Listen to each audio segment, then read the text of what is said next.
આ દુનિયામાં આપણું શું છે? ઘર, વ્યક્તિ, કોઈ વસ્તુ, ધન,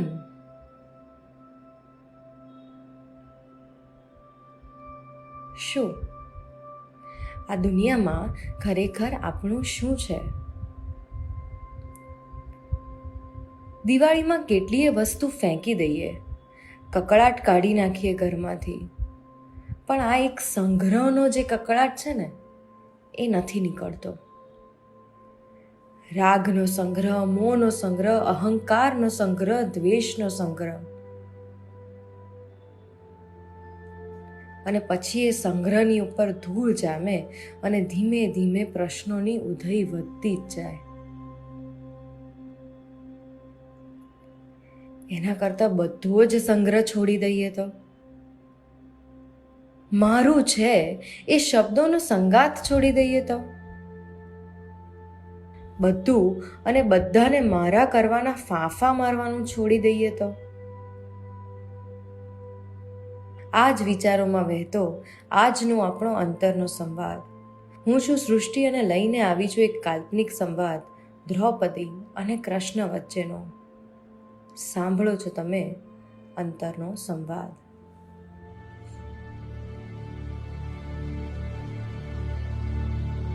ચીરહરણ પછી કેટલાય દિવસ સુધી પાંચાલી પોતાના કક્ષની અંદર પુરાઈ રહી. એના પાંચેય પતિએ એને કેટલી આજીજી કરી પણ પાંચાલીએ દરવાજો ન જ ખોલ્યો. કુંતી આવ્યા, ગાંધારી આવ્યા, છેવટે પિતામાં પણ પાંચાલીને વિનંતી કરવા આવ્યા. પણ દ્રુપદ દીકરીએ બધાને મૌન સિવાય કંઈ જ ન આપ્યું.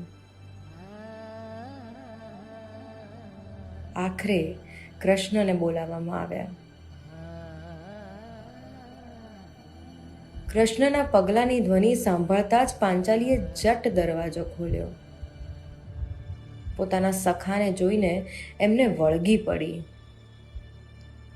આટલા દિવસથી અંદર ને અંદર દબાવી રાખેલો આક્રોશ પ્રકાશ વેગે આંખોમાંથી આંસુ રૂપે ઉભરાઈ આવ્યો. એવો વિલાપ કર્યો કે કૃષ્ણના આંસુ પણ ન રોકાયા.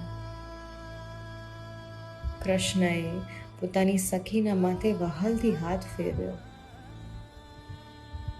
અને કહ્યું, બસ સખી, બસ. તારું દુઃખ સમજું છું, પણ તારો વિલાપ નથી જોઈ શકતો. કેટલો આક્રંદ કરીશ?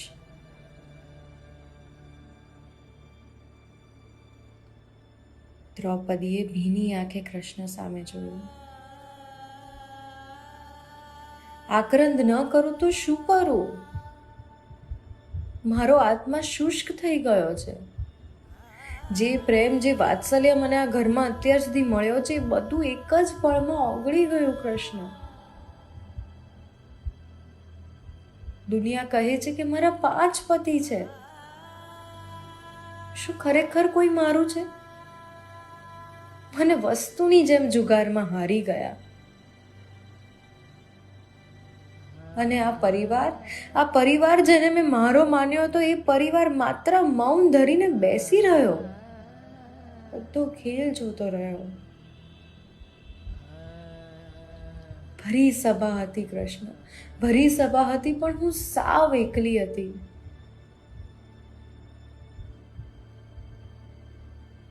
હું મારા બધા સ્વજનો પાસે ભીખ માંગતી રહી, પણ કોઈએ મને કંઈ ન આપ્યું. નાનપણથી મા બાપે તો પારકું ધન કહીને ઉછેર કર્યો, એટલે ક્યારેય એમની ન થઈ.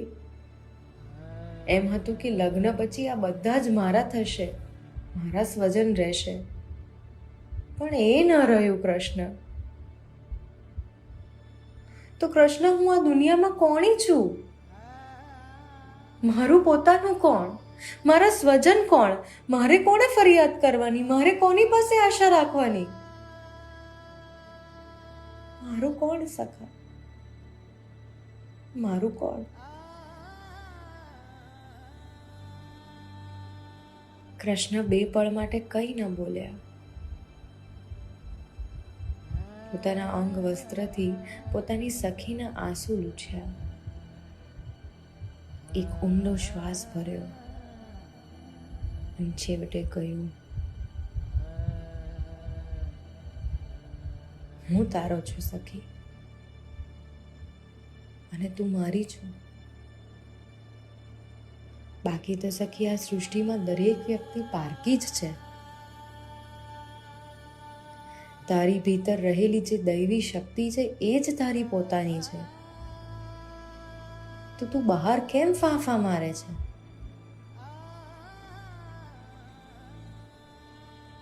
તું ઘર બદલે કે જગ્યા બદલે એટલે તારી ભૂમિકા પણ બદલાય જ. તું જે પળે જ્યાં છે એ ભૂમિકા નિષ્ઠાથી ભજવી અને તારા કર્મનો નિર્વાહ કર. તું કોઈની નથી અને કોઈ તારું નથી. આ સંસાર બસ એક નાટક છે અને તું માત્ર એક નાયિકા. નાટક પતે એટલે બધાએ ઘરે પાછા ફરવાનું હોય.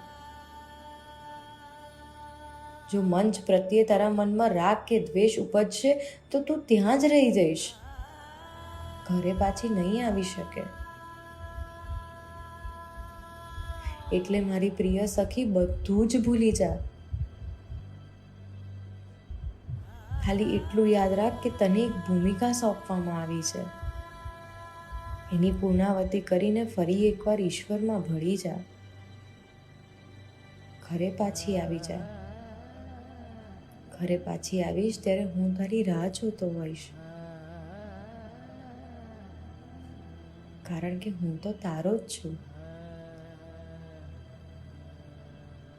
આ દુનિયામાં તું કોણ છે અને કોણી છે એવા પ્રશ્નોમાં તારો સમય ન બગાડ, કારણ કે આપણા બધા જ પાસે સમય તો ખૂબ ઓછો છે સખી.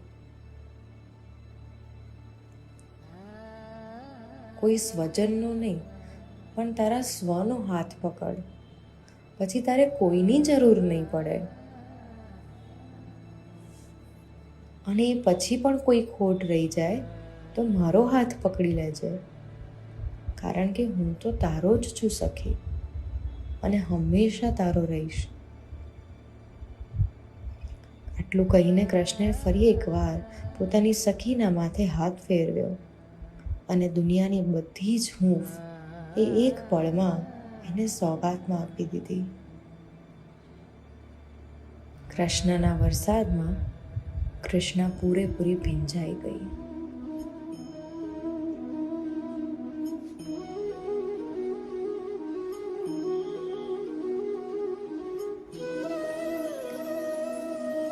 પ્રેમનો એ વરસાદ તો આપણા બધા પર છે, છતાંય આપણે એમાં ભીંજાઈ નથી શકતા. કેટલા ફાંફા મારીએ છે, ના ખાલી પ્રેમ માટે પણ ધન માટે, અહંકારને વેગ આપવા માટે, પોતાની અપૂર્ણતાને ઢાંકવા માટે આપણે કેટલા ફાંફા મારીએ છે.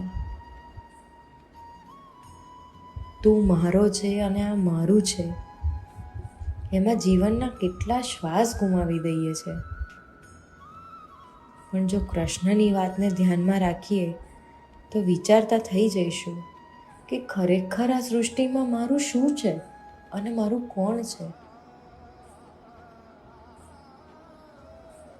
ઊંડા ઉતરી શકીશું તો કદાચ કૃષ્ણનો જવાબ સંભળાશે, મૂર્ખ, કંઈ તારું નથી, અહીંયા કંઈ જ તારું નથી.